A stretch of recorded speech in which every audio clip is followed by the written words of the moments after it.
असार 18 गते साउन 18 गते पुग्दाखेरि मेरो संस्कृति पर्यटन नागरिक उड्डयन मन्त्रालय मैले सबै कर्मचारी पनि चिने, मेरो मन्त्रालयको समस्या पनि चिने भनेको अनि भजमाएर एउटा काम गर्नु परेको मैले चिनेकै रहन्छु। कसैले सहयोगै गरेन। अहिलेको निजगढको इन्टरनेसनल एयरपोर्ट चाहिँ जुन बनाएको थियो त्यो चाहिँ मैले सुरु गरे हो त्यतिखेर नीतिगत रूपमा। म त्यहाँ लगेर सबै वन मन्त्रीदेखि लिएर अर्थमन्त्रीदेखि लिएर बाटो मन्त्रीदेखि लिएर सबै भूमि व्यवस्था मन्त्री सबै लगेर टाङ्गे बस्तीमा ओह्रालेर यही हो हामीले गर्ने भनेर चाहिँ गरेको हो होइन। मैले यो किन कोट्याएको भन्दाखेरि त्यो चाहिँ निर्णय गर्दाखेरि चाहिँ पनि मैले त सबैले चाहिँ गर्छ होला भनेको। पछि बाइ द वे चाहिँ मैले चुनाव त जितेको, तर हाम्रो पार्टीले हार्या हुनाले पार्टीको चाहिँ हरुवा भन्नुपर्छ। मैले 90 जना हरुवा चाहिँ नेताहरू बसेछन् र अब के अरे हामी पार्टी हार्या हुनाले मन्त्रीहरू चाहिँ सरकारमा नबस्ने फिर्ता हुने भनेर निर्णय गरेको थियो।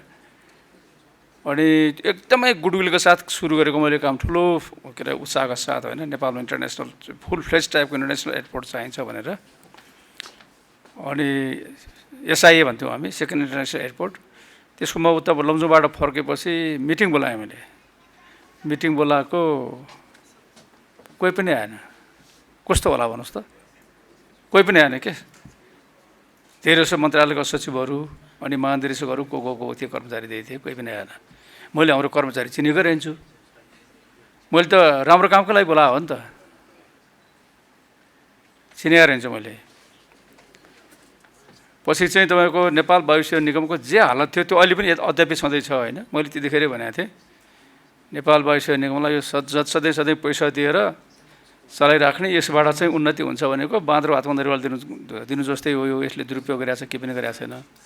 त्यसको यो के अरे स्ट्रेटेजिक पार्टनर खोजेर यसलाई चाहिँ पिपी मोडालिटीमा लैजानु पऱ्यो। यो सरकारले चाहिँ धर्मपुत्र पाले जस्तो पालिराख्नु भएन भनेको। आजको दिनसम्म त्यसको हालत त्यस्तै छ। मैले त्यसको लागि चाहिँ नियमावली संशोधन गर्ने बेलामा अब मरिसकेको मान्छेको चाहिँ कुराकानी राख्नु राम्रो हुँदैन। सचिव हुनुहुन्थ्यो, सचिवलाई मैले एकदमै धेरै राम्रो चिने भनेको एकदम चाहिँ गुड फेथको साथ काम गरेछ। मलाई हर पल हर कदममा चाहिँ सहयोग हुन्छ भन्ने लागेको। त्यो नियमले चेन्ज गर्ने बेलामा चाहिँ त्यो स्ट्राटेजिक पार्टनर हामीले जेनरली हाम्रो सहमति कोसँग भएको थियो भनेदेखि लुफ्थान्सासँग गर्ने भन्ने भएको थियो। सिङ्गापुर एयरलाइन्स मानेन, थाई एयरवेज मानेन, अरू चाहिँ एयरलाइन्स आएन। हामीले चाहिँ लुफ्थान्सा एयरवेजसँग हामी स्ट्राटेजिक पार्टनर स्थापना गरेर यो एनएससीको चाहिँ साखलाई जोगाउनु पऱ्यो, व्यापार बढाउनु पऱ्यो भनेर गरेको। ट्याक्कै ती कर्मचारी चाहिँ आइदिएन सही गर्ने बेलामा। सही उहाँले गर्नुपर्थ्यो। त्यो समितिको अध्यक्ष उहाँ हुनुहुन्थ्यो।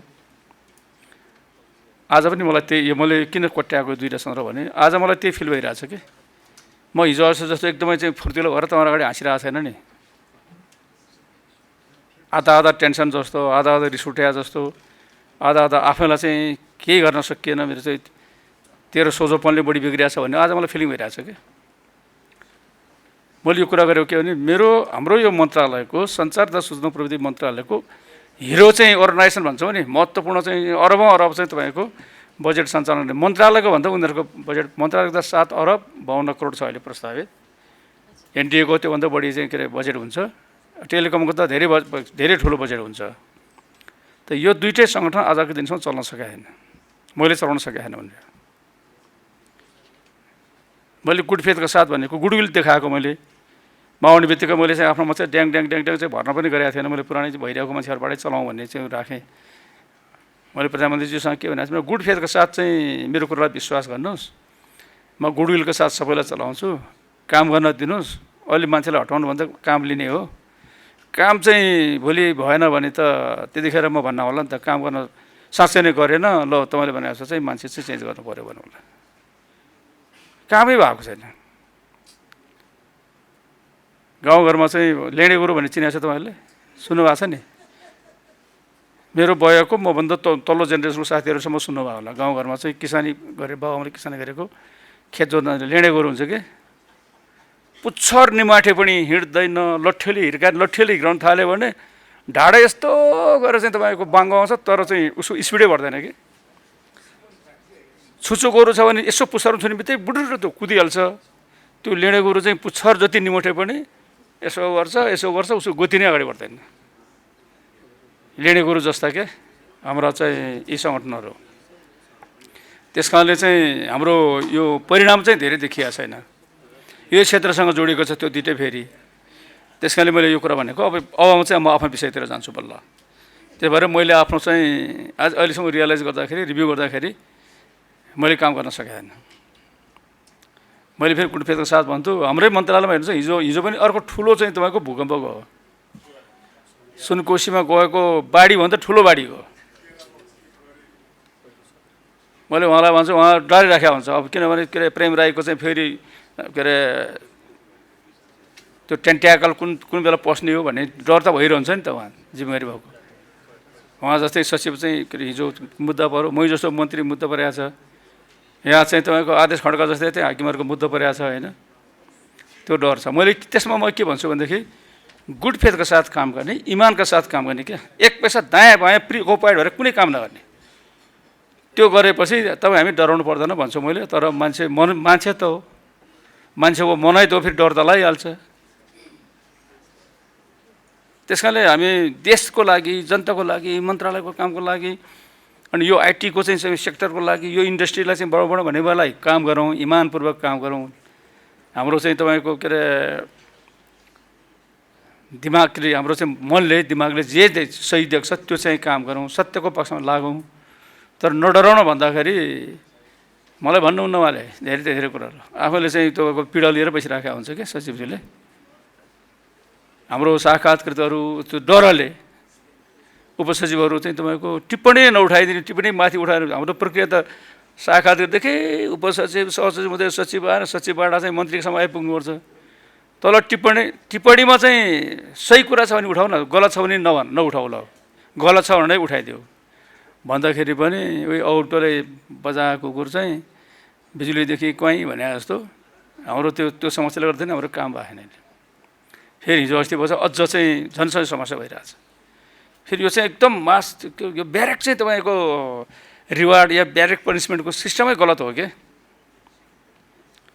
जर्नेलले चाहिँ बिगाऱ्यो भने जर्नेललाई कारवाही गर न, तल सिपाहीसँगले किन दुःख पाउने? या कुनै चाहिँ कम्पनी कमान्डरले चाहिँ बिराछ भने त्यसलाई चाहिँ गर न, त्योसँग जुडेको दुई चारजनालाई गर न। सबै चाहिँ सिपाहीसँग, किनभने सिपाहीले के भन्छ कम्पनी कमान्डरको नियम मान्नुपर्छ। कम्पनी कमान्डर चाहिँ दौडे बसेर दौडेन, सबै दौडे, त किन दौडिस् भन्दा हुन्छ? अलिक त्यस्तै भएको छ कि भन्ने लाग्छ। एकदमै तपाईँको बथान चाहिँ सबैलाई मुद्दालाई धरि के हुन्छ। अब जो चाहिँ जसले पोलिसी निर्णय गर्छ, जसले चाहिँ तपाईँको मुख्य चाहिँ तपाईँको पैसा दिने कुरा, लेनदेने कुराको चाहिँ कारवाही गर्छ, त्यसलाई पनि सबै त्यो चाहिँ के अरे सेनापतिको पछाडि दौडेको सबैलाई चाहिँ सबै सिपाहीलाई पनि दण्ड दिने, सबै सिपाहीलाई पुरस्कार दिने प्रणाली चाहिँ ठिक भएन भन्छु मैले। अलिकति त्यसो भयो कि भन्ने लाग्छ। त्यसो गर्दाखेरि चाहिँ अब त्यसको चाहिँ छुनुखाना त अदालतले गर्ला, हामी त्यसलाई सम्मान गरौँ, पर्खौँ। त्यस कारणले यो पनि अलिकति भनेको भने मलाई मनमा लागेको कुरा भनेको, फेरि कसैको चाहिँ बारेमा चाहिँ भनिदियो भने चाहिँ फेरि बिर्साउने हो कि त्यो पनि थाहा छैन। अब डिजिटल चाहिँ नेपाल प्लेटफर्मको बारेमा कुरा गरेको गर्छु। म चाहिँ हैरान छु कि पुच्छर चाहिँ चुड्यो तर चाहिँ घोडा के अरे गोरु हिँडेन। यो डिजिटल प्लेटफर्म 2.0 चाहिँ नेपाल चाहिँ के अरे डिजिटल नेपाल प्लेटफर्म 2.0 चाहिँ पहिला नै 2-3-4 महिना अगाडि नै सक्नुपर्ने हो। यो त एकदम चाहिँ मोज मस्ती गर्दै, थकाइ मार्दै, आनन्द लिँदै, स्वाद लिँदै गर्ने विषय हो त यो। गर्ने भनेपछि लगातार 2-3 हप्ता लगातार बसेर बस्यो के हुन्छ? म सचिवतिर नि भन्छु त्यो प्रक्रिया अपनाउनु हामीले। आज भयो भएको छैन, हुँदैछ, आज भयो हुँदैछ, रेकर्ड भयो भने रेकर्डमा चाहिँ छ होला। मैले कतिपटक चाहिँ अनिल कुमार दत्तलाई चाहिँ फोन गरेको छु, किन नल्याएको, चाँडै ल्याउनु भने। अब हामीले चाहिँ मन्त्रालयबाट बल्ल 4-5 महिना लगाएर चाहिँ पास गर्यो। 4-5 महिना लगाउनै पर्ने विषय होइन कि। अनि अहिले चाहिँ ओपिएमसिएमा गएछ, त्यहाँ गएपछि 2-4 महिना त्यसै चाहिँ त्यो सुतेर बस्छ फाइल भन्ने कुरो बुझ्नै पर्छ। सुतिरहेछ अहिले त्यहीँ, किन गर्नु पऱ्यो? 2-3 दिन लगातार बन्द राख्यो चाहिँ सक्दियो। यो त क्याबिनेटले पास गर्नुपर्छ। त्यस कारण हाम्रो काम गर्ने शैली, काम गर्ने यो चाहिँ तपाईँको कार्यविधि, शैली, तरिका, आचरण, गति, मति नसुध्रेसम्म केही भने हुन्न। धेरै आशा चाहिँ देखाएन मैले, तर गर्नुपर्ने फेरि हामीले नै छ, हामीले नै लागौँ चाहिँ सबै के।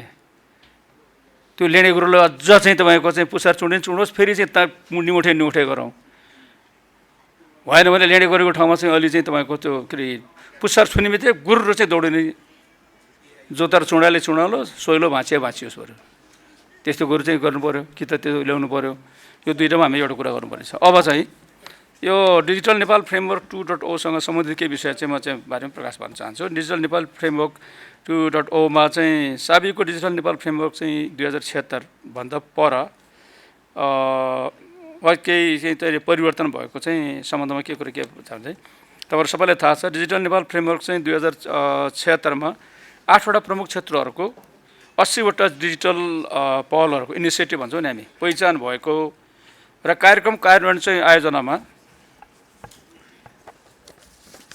यो सरको बोल्ने मान्छे भएर चाहिँ नआएको जस्तो लागेको कि यो भाँडो त्यस्तो मलाई थाहा भएन, त्यही कारण म आफैले सोच्छु मैले पहिचान भएको थियो, समयावधि तोकिएको त्यसको कार्यान्वयनको होइन, प्रत्येक चाहिँ सम्बन्धित सरकारवालाको पहिचान र समयावधि पनि तोकिएको थियो होइन, त्यो प्रत्येक पहलसँग। तर डिजिटल नेपाल फ्रेमवर्क 2 को चाहिँ 16औं योजनासँग समेत अनुकूलन हुने गरी तयारी गरिएको हो र यसले डिजिटल आधार स्तम्भ, डिजिटल इनेबलर्सलाई जोड दिई कनेक्टिभिटी, प्राविधिक सेवा, डेटा एकीकरण र साइबर सुरक्षा जस्ता आधारभूत पक्षलाई सुदृढ बनाउने लक्ष्य लिएको छ पहिले चाहिँ त्यो एकले।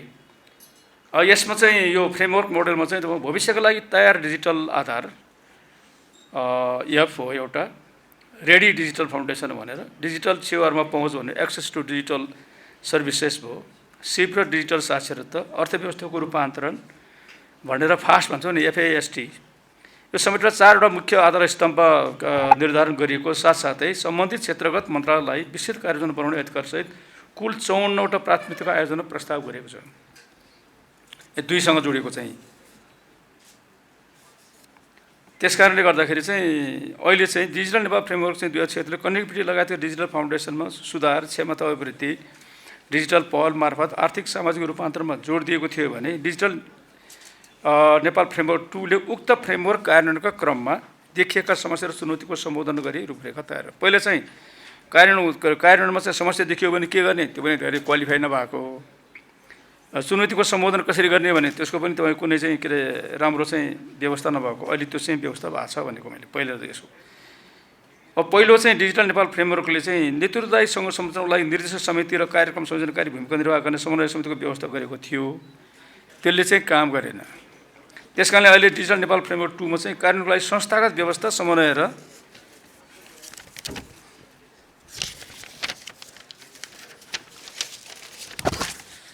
डिजिटल रूपान्तरणलाई रणनीतिक रूपमा मार्गदर्शन गर्नका लागि डिजिटल रूपान्तरण परिषद, डिजिटल ट्रान्सफर्मेसन काउन्सिलको परिकल्पना गरेको संस्थागत चाहिँ रूपमा परिवर्तन भएको छ भन्ने कुरो तपाईँ जानकारी। डिजिटल रूपान्तरणसँगै नेपाललाई पनि डिजिटल रूपमा उत्थानशील बनाउन डिजिटल सार्वजनिक पूर्वाधार, डिजिटल पब्लिक इन्फ्रास्ट्रक्चरमा भएको प्रगति र robotics, 5G, AI, internet of things, IoT र बिग डेटा जस्ता उद्योग इन्डस्ट्री प्रविधिहरूको उदयसँगै अन्तर्राष्ट्रिय एवं राष्ट्रिय डिजिटल परिदृश्यमा भएको द्रुत विकासलाई प्राथमिकता प्रदान गरेको, पहिलेभन्दा अहिले फरक भएको होइन।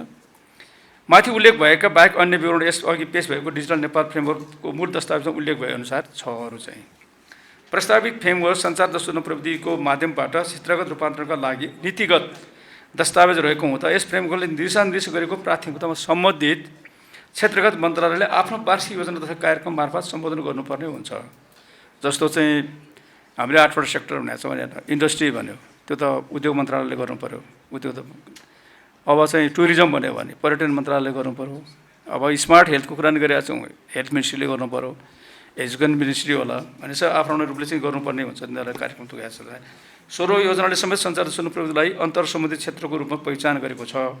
उक्त योजनाले डिजिटल नेपाल फ्रेमवर्कमा रहेका डिजिटल रूपान्तरकारी परियोजनाहरूलाई राष्ट्रिय परियोजना ब्याङ्कमा प्रविष्ट गरी प्राथमिकता साथ कार्यान्वयन गरिने उल्लेख गरेको छ। अरू योभन्दा अगाडि चाहिँ तपाईँको यो डिजिटल नेपाल फ्रेमवर्कको डिजिटल रूपान्तरकारी परियोजनाहरू जुन थिए, यो परियोजनालाई राष्ट्रिय परियोजना ब्याङ्कमा चाहिँ इन्क्लुड नगरेको थियो स्थिति थियो। अहिले चाहिँ यो चाहिँ त्यस्तो चाहिँ योजनाहरू छ भने हाम्रो चाहिँ इन्क्लुड गरेर त्यसलाई प्राथमिकता साथ कार्यान्वयन लैजानुपर्छ भन्ने यसको चाहिँ प्रस्ताव चाहिँ छ। अन्य सरकारी तथा निजी क्षेत्रबाट सञ्चालन हुने कार्यक्रमहरू जस्तै 5G विस्तार, IoT, बिग डेटा लगायतका कार्यहरू सम्बन्धित क्षेत्रको संस्थाहरूबाट नै कार्यान्वयन हुनेछ भन्ने चाहिँ यसको चाहिँ अहिले प्रबन्ध हो। अब डिजिटल नेपाल फ्रेमवर्कको आवश्यकता किन पर्यो भन्ने कुरा हामी सबैलाई थाहा छ। यो त मैले पछिल्लो कुरा भनिरहेको छु, अघिल्लो कुरा भनिरहेको छु। डिजिटल नेपाल हामी सबैको सपना हो, हाम्रो देशको सपना हो, जनताको सपना हो। हामीले यसलाई साकार पार्नुपर्छ। डिजिटल नेपाल फ्रेमवर्कको आवश्यकताको आधारमा भन्नुपर्दाखेरि यसको चाहिँ हाम्रो विकासको चाहिँ मोडालिटी कस्तो होला भनेदेखि समावेशी विकासको कुरा गरिरहेको छौँ हामीले, सस्टेनेबल डेभलपमेन्टको पनि कुरा गरिरहेको छौँ र एकदम द्रुत गतिको चाहिँ विकासको पनि कुरा गरिरहेको छ। त्यस कारण समावेशी दिगो र चाहिँ द्रुत विकास को गतिलाई चाहिँ द्रुत गतिको विकासलाई सुनिश्चित गर्नको लागि यो डिजिटल ट्रान्सफर्मेसन चाहियो हामीलाई। यो चाहिँ अहिले चाहिँ त्यसकारण सुशासन, पारदर्शिता चाहिँ सेवा प्रवाहमा इफिसियन्सी र एकाउन्टेबिलिटी ल्याउन डिजिटल संरचना आवश्यक पर्यो। हामीले चाहिँ अहिले सुशासन भनिरहेछौँ। 1 महिनाको काम चाहिँ 1 दिनमा सक्नु पऱ्यो भनिरहेछौँ। 10 दिनको काम चाहिँ 10 मिनटमा 10 घन्टामा सक्नु पऱ्यो भनेका छौँ। 1 दिनको काम 1 मिनटमा सक्नु पऱ्यो भनेका छौँ। यो सबै काम चाहिँ अब डिजिटल चाहिँ ट्रान्सफर्मेसनका माध्यमबाट मात्रै, त्यो डिजिटल संरचनाको माध्यमबाट मात्रै यो सम्भव छ। यो डकुमेन्टहरू बोकेर हिँड्ने तरिकाले हाम्रो सेवा प्रवाहलाई, सार्वजनिक सेवा प्रवाहलाई प्रभावकारी बनाउनै सकेन भन्ने चाहिँ होइन। त्यस कारणले चाहिँ यो सुशासन, पारदर्शी र चाहिँ सेवा प्रवाहमा चाहिँ इफिसियन्सी बढाउन र तपाईँ त्यसको एकाउन्टेबिलिटी ल्याउनको लागि पनि डिजिटल संरचना आवश्यक छ। हाम्रो दावा के हो भनेदेखि डिजिटल चाहिँ तपाईँको संरचनाको प्रयोगबाट, यो चाहिँ तपाईँको टेक्नोलोजीको माध्यमबाट हाम्रो राजस्व हत्ते बढिहाल्छ भन्ने छ। हाम्रो भ्रष्टाचार चाहिँ झन्डै नियन्त्रणमा आइहाल्छ, 50% घटिहाल्ला भन्ने हाम्रो अनुमान छ। अहिले सर्भिस डेलिभरी चाहिँ धेरै चाहिँ द्रुत गतिमा हुन्छ, सरल गतिमा हुन्छ, सस्तो गतिमा हुन्छ भनेका छौँ हामीले। त्यस कारण त्यो चाहिँ गर्नको लागि पनि डिजिटल संरचना आवश्यक चाहियो। सुशासन त्यसरी मात्रै कायम हुन्छ भन्ने विश्वास छ हाम्रो। अब डिजिटल इकोनोमीको चाहिँ तर्फको रूपान्तरणले हामी रोजगारी सृजना गर्न सक्छौँ। हामी एफडिआईको अट्र्याक्सन गर्न सक्छौँ। हामी एक्सपोर्ट अफ डिजिटल सर्भिसमा चाहिँ सहयोग पुर्याउन सक्छ भने त्यस कारणले डिजिटल नेपाल बनाउने, यो फ्रेमवर्क त्यस्तो बनाउने भनेर चाहिँ हामी यसमा गएको हो। अब ग्रामीण क्षेत्र र चाहिँ सहरी क्षेत्रको डिजिटल चाहिँ एक्सेसिबिलिटी चाहिँ एकदमै धेरै चाहिँ फरक छ, ग्याप छ होइन।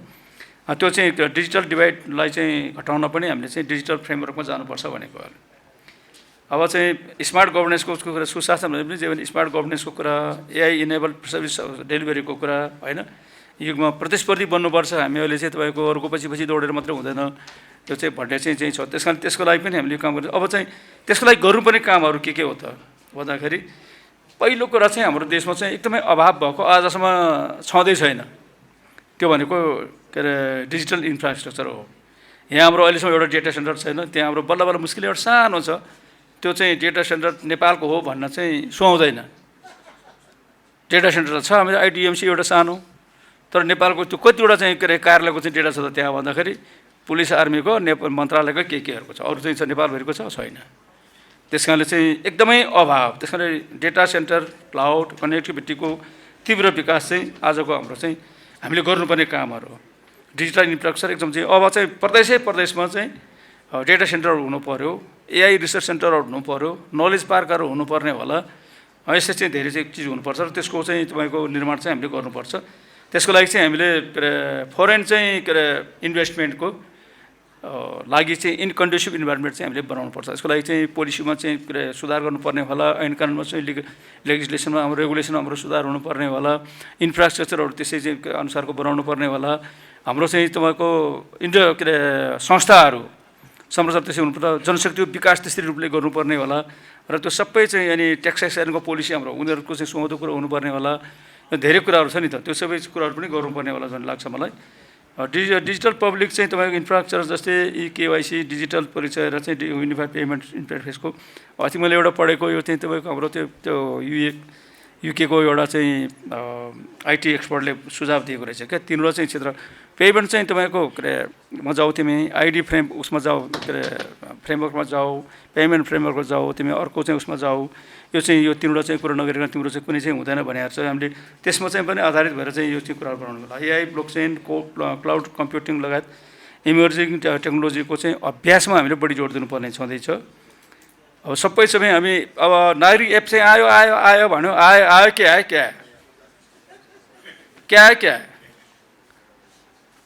एउटा चाहिँ सन्दर्भ सुनाउँछु म। 46 सालको चैत्र 26 गते बौद्धल आयो। 47 सालको चाहिँ 1 गतेदेखि नै हामी बहुदलको प्रचारमा हिँड्यौँ कि लमजुङमा। लमजुङको बाहुनडाँडा भन्ने एउटा गाविस छ, त्यसको चाहिँ एकदमै धेरै चाहिँ अनकन्टा ठाउँमा चाहिँ बाहुनडाँडाको भित्र कुनामा चाहिँ गादी खोलाको पारि किनारा मान्छे सितिमिति त्यहाँको मान्छेले अरू मान्छेलाई नदेख्ने डहरे भन्ने गाउँ छ। डहरे भन्ने गाउँको मान्छेले चाहिँ वैशाखमा आएर के भनेछ, चैतमा चाहिँ चैत 26 गते, वैशाख जेठ असारमा आएर होइन बौद्धलाय भन्थ्यो। त्यो हाम्रो तारे गुरु जस्तो हुँदो रहेछ कि हाम्रो चाहिँ तपाईँको कण्ठे भैँसी जस्तो हुन्छ कि कस्तो हुन्छ, कत्रो हुन्छ कि त्यो हात्ती जस्तो हुँदो रहेछ भनेर भनेको थियो अरे क्या। हामीलाई नागरिक एप त्यस्तै भइरहेको नेपाली जनतालाई छैन। त्यो नागरिक एप भनेर चाहिँ अब 65वटा चाहिँ कहाँबाट त्यो हुन्छ है, त्यो 35वटा कार्यालयको काम सब त्यहीँबाट हुन्छ भने सबैको चाहिँ हातमा चाहिँ मोबाइल छ। त्यो नागरिक एप कसरी प्रयोग गर्ने कसैलाई थाहै छैन। त्यसले चाहिँ डहरेवासीलाई चाहिँ तपाईँको बौद्धल भनेको 4 खुट्टे पशु हो कि 2 खुट्टे पन्छी हो कि या कुनै चाहिँ राजनीतिक व्यवस्था भन्ने कुरो थाहा नभएको जस्तो हल्ला हल्ला भयो। थाहा नभएको जस्तो हामीलाई त्यही छ अहिले जनतालाई। अनि तपाईँको एआई भने के, अर्को चाहिँ के भने के, बिग डाटा भने के, क्लाउड भने के, 2-4जना यो कोठामा चाहिँ तपाईँ हामीले चिन्ता गर्ने थाहा छ, अरू थाहा छैन। तिनीहरूले थाहा नभइन्जेलसम्म यो चाहिँ कसरी कार्यान्वयन हुन्छ, हाम्रो इन्डस्ट्री कसरी चाहिँ के अरे डिजिटाइज हुन्छ, डिजिटलाइज कसरी हुन्छ र त्यो इन्डस्ट्रीमा डिजिटल इकोनोमीको भूमिका कसरी अगाडि बढ्छ, बढ्दैन होला नि त। त्यस कारणले त्यो चाहिँ पनि हामीले चाहिँ यो डिजिटल लिट्रेसीको कुराकानी गरेको कि मैले यस कुराकानी गर्दाखेरि डिजिटल लिट्रेसी चाहिँ छैन। अब डिएनएफ चाहिँ कार्यान्वयन गर्ने भनेको छ, मन्त्रालयलाई थाहै छैन, त्यो हेल्थ मिनिस्टरलाई थाहा छैन। यो अब डिएनएफमा यो कुरा भनेको छ मैले कार्यान्वयन गर्ने त्यो मेरो प्रमुख दायित्व भनेको त्यो मिनिस्टरले बुझ्नु पऱ्यो नि त। त्यो 8वटा मिनिस्ट्री जोसँग चाहिँ यो क्षेत्र जोडिएको छ सबैले चाहिँ बुझ्नु परेन। त्यो आइटी मिनिस्ट्रीले मात्रै बुझेर हुन्छ हुँदैन, तर क्यानले मात्रै बुझेर हुन्छ हुँदैन, नेस आइटीले मात्रै बुझेर हुन्छ हुँदैन रहेछ। त्यो सबैले बुझ्नुपर्छ। यो सबै आम चाहिँ पब्लिक चाहिँ गर्नु। हामीले जिवाईमा भन्छु म आफैले छक्क परिरहेको कि म तपाईँलाई भन्छु फेरि मेरो त एकदमै अहिले त नयाँ अनुभव छ। म दोस्रो पटक मन्त्री हुँदाखेरि 100 दिनको चाहिँ हामीले प्रोग्राम बनायौँ। फर्स्ट 100 डेजको चाहिँ प्रोग्राम बनायौँ हामीले। प्रोग्राम गरेर अब यहाँ सचिवजी हुन्छ होइन, जिआइओएममा चाहिँ 10वटा चाहिँ बनाउने भन्यो भने जिआइओएममा चाहिँ भने के हो भने यो भनेको यस्तो हो मन्त्रीज्यू भन्यो, गभर्मेन्ट इन्टिग्रेटेड होइन अफिस म्यानेजमेन्ट सिस्टम हो भन्यो। एकीकृत कार्यालय व्यवस्थापन प्रणाली हो। कतिवटा गर्ने, 10वटा कार्यालय कतिवटा छ, 6743वटा त वडा कार्यालय छ, 753वटा त पालिका कार्यालय छ। यो त पब्लिकसँग जोडेको निजी त कति छन् त्यस्तो चाहिँ सेमी चाहिँ सरकारी गैर सरकारी आदि इत्यादि के भन्छ अर्ध सरकारीदेखि सरकारको चाहिँ 22-25वटा मन्त्रालय छ। प्रदेशमा प्रदेश सरकारहरू छन् त्यत्रा धेरै। अनि त्यत्रो चाहिँ अदालत छ, त्यत्रो चाहिँ तपाईँको के अरे सभाहरू छन् हाम्रा, गाउँसभा, नगरसभा, प्रदेश सभादेखि लिएर प्रदेश सभा र राष्ट्रिय सभा छन्। अनि यो यत्रो चाहिँ धेरै भए चाहिँ तिनै अन्तर्गतका कति छन् विभाग चाहिँ कार्यालय शाखा कति छन्। यो 10वटा शाखामा गरेर चाहिँ कहिले पुग्छौँ हामी डिजिटल युगमा भनेको मैले मान्दै मान्नु भने के रहेछ कर्मचारीको मान्छे उहाँलाई भनेको थियो, उहाँलाई राखेर उहाँलाई गाली गरे जस्तो हुन्छ है। तर आलोचना गरेको मैले उहाँले त्यो कुरा त त्यसरी हुँदैन। के रहेछ त्यसको भित्री रोग चाहिँ भने तपाईँको 20वटा राख्यो, भोलि 20वटा गर्न सकिएन भने त हाम्रो 100% काम त देखिएन नि त भने पर्सेन्टमा छ, त्यो चाहिँ सङ्ख्यामा छैन। यो यस्तो कुरा त सङ्ख्यामा चाहिँ सङ्ख्या काउन्टेबल हुन्छ, कतिवटा कार्यमा गरियो भन्ने कुरा होइन। मैले भने 20वटा त राख भने मैले 20वटा बोलाउनु, 20वटा त के भयो एक दिन गएर चाहिँ 20वटा कार्यालय बोलाएर यो गर्ने है जे त्यो डिजिटल सिग्नेचरमा जाने यो गरेर चाहिँ कम्प्युटर अधिकृत इन्जिनियरलाई बोलाएर सिकाइ सकिहाल्यो। अनि यो चाहिँ तपाईँको यस्तो के अरे 10,000 कार्यालय भएको ठाउँमा 10वटा कार्यालयमा चाहिँ यो गरेर कहिले चाहिँ हुन्छ त्यो काम। त्यस कारणले यो चाहिँ लिट्रेसी क्याम्पेन चाहिँ एकदम क्याम्पेनको रूपमा चलाउनु। जिएमएसको चाहिँ 7वटै प्रदेशमा 753वटै पालिकामा सञ्चालन गरेर पालिकामा गयो भने कमसेकम वडाका मान्छेहरू सबै ल्याउन सकिन्छ। 6743वटा त्यो पालिकाको कार्यालयबाट चाहिँ सञ्चालन गऱ्यो भने त्यहीँबाट आउँछ। त्यो यसको लागि त ठुलो क्याम्पेन सुरु गर्नु पर्यो। त्यो चाहिँ फेरि यो त सरकारी कामको भयो। अब नागरिक एप कसरी प्रयोग हुन्छ, नागरिकले प्रयोग गर्ने हो। त्यो नागरिकको बिचमा चाहिँ क्याम्पेनमा जानु परेन हामी। उद्योग वाणिज्यले मार्फत गराउनु पऱ्यो, क्यान फेडरेसन मार्फत गराउनु पऱ्यो, अर्को मार्फत गराउनु पऱ्यो। धेरैभन्दा धेरै चाहिँ व्यवसायहरू कसरी कहाँ जुट्छ, उद्यमीहरू कहाँ जुट्छन् होइन, सर्भिस होल्डरहरू कहाँ जुट्छ, त्यो सबै यो क्याम्पेन गर्नु पऱ्यो। यो चाहिँ हाम्रो चाहिँ एकदमै चाहिँ तपाईँको के अरे सानो लेभलमा गरेर अर्थात् झिँगालाई पालेर हात्तीको काम हुँदैन भनेको हात्तीकै काम गर्नुपर्छ झिँगालाई पालेर हुँदैन। अब स्टार्टअप चाहिँ इकोसिस्टम विकासलाई हामीले अलिअलि चाहिँ इनोभेसन ल्याबहरू चाहिँ खोल्नुपर्ने होला, आइटी पार्कहरू गर्नु पऱ्यो होइन। एआई चाहिँ रिसर्च सेन्टरहरू पनि भनेकै छन् साथीले, अनि त्यो सिड फन्डहरू चाहिँ व्यवस्था गर्नु पऱ्यो भनेको छ। स्टार्टअप इकोसिस्टम चाहिँ हामीले जोड दिनु पऱ्यो। त्यसको लागि चाहिँ त्यसले धेरै चाहिँ तपाईँको यो आइटी इन्डस्ट्रीलाई चाहिँ तपाईँको युटिलाइजेसन गर्ने कुरामा योगदान पुग्ने र के अरे इन्कम जेनेरेट पनि हुने, इम्प्लोइमेन्ट जेनेरेट पनि हुने भन्ने हुन्छ त्यसको। साइबर सेक्युरिटी पोलिसी र डेटा प्रोटेक्सन फ्रेमवर्कको सुदृढीकरण गर्नै पर्नेछ सबभन्दा। अब यहाँ पनि मेरो अर्को छ, मैले अघि नै के भनेको भने सरकारको काम गर्ने तरिका शैली दिक्क लागिसक्यो। म शपथ खाएको दिनमा प्रधानमन्त्रीजीले मलाई दुईवटा कुरा भन्नुभएको थियो। मलाई उहाँले चाहिँ ठट्टा गरेर पिएसआर त्यो सोसल नेटवर्कको चाहिँ ऐन ल्याउनुपर्छ है, साइबर सेक्युरिटीको ऐन ल्याउनु, दुईवटा काम गरिहाल्नुपर्छ भन्नुभयो। हामी झन्डै एक हप्तादेखि त्यो काम सुरु गरिहाल्यौँ। लामो छलफल गरेर मैले 2-3 महिना लगाएर सोसल नेटवर्क प्लेटफर्मको चाहिँ प्रयोग सञ्चालनमा चाहिँ रेगुलेसन कसरी गर्ने भनेर चाहिँ लामै चाहिँ ल्याएको छौँ हामीले त्यो होइन। विभिन्न देशको अनुभवहरू सङ्कलन गरेर चाहिँ स्टेक होल्डरहरू पनि छलफल गरेर चाहिँ ल्याएका छौँ। अब चाहिँ त्यहाँ फेरि ओपिएमसिएमा गएपछि त्यहीँ 3 महिना कति महिना अड्कियो। त्यहीँ किन अड्काएको थाहा छैन। प्रधानमन्त्रीको टाइम मिलाएर प्रधानमन्त्री एक दिन हेरेर चाहिँ यो चाहिँ सुधार गर्नु पऱ्यो भनेर चाहिँ भन्ने, फेरि अर्कोबाट हेरेर चाहिँ क्वालिफाई गरिदिए त भइहाल्थ्यो। अर्थात् हामीलाई दुखिया छ कसैले थिएन। भोकाकाले वारिखम भन्छ, अगाकाले पारिखम भन्छ, सबै आगाकै रहेछ। यहाँ त भोको कोही छैन। हाम्रो समस्या त्यहाँनिर छ क्या। आजसम्म पास भएको राष्ट्रिय सभाबाट त्यहाँबाट चाहिँ सुरु गर्दाखेरि चाँडै होला भन्ने आशा थियो क्या मेरो साथीले। प्रतिनिधि सभा होइन राष्ट्रिय सभामा दर्ता गरिदिनुहोस् है भनेर मैले महासचिवलाई भने संसद, उहाँले राष्ट्रिय सभामा राख्नुभयो। अहिलेसम्म सैद्धान्तिक छलफल मैले टेबल मैले गरिसकेँ। सैद्धान्तिक छलफल भएको छैन, समितिमा गएको छैन। त्यहाँ समितिमा कति दिन लाग्ने हो, त्यहाँबाट फेरि राष्ट्रिय प्रतिनिधि सभामा आउनु पऱ्यो।